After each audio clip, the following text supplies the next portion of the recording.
Egg pulao చాలా ఇష్టంగా తింటాను నేనైతే. అన్నిటికి చెప్పినట్లే చేసుకోవటం సింపుల్ అనే చెప్పాలేమో. ఎందుకంటే నిజంగా క్విక్‌గా 20-25 మినిట్స్ లోపల అయిపోతుంది. లంచ్ బాక్స్‌కి కానీ, డిన్నర్‌కి కానీ బాగా సూట్ అవుతుంది. ఎగ్స్‌ని బాయిల్ చేసుకొని నేతిలో పసుపు, ఉప్పు, కారం వేసి ఫ్రై చేసుకొని పక్కన పెట్టుకోవాలి.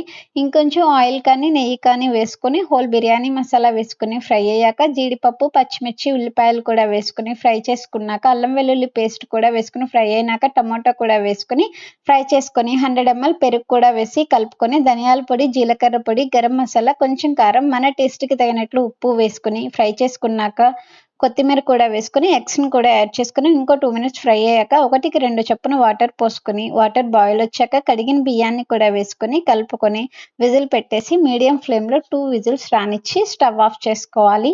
ఆవిరి మొత్తం వచ్చేసాక సర్వ్ చేసుకుంటే ఎంతో టేస్టీగా ఉండే ఎగ్ పులావ్ రెడీ అయినట్టే. వీడియో నచ్చితే ప్లీజ్ లైక్ చేయండి, షేర్ చేయండి అండ్ సబ్స్క్రైబ్ చేయండి. రెసిపీ ట్రై చేసి ఎలా వచ్చిందో కామెంట్ చేయటం మర్చిపోకండి. Please do subscribe.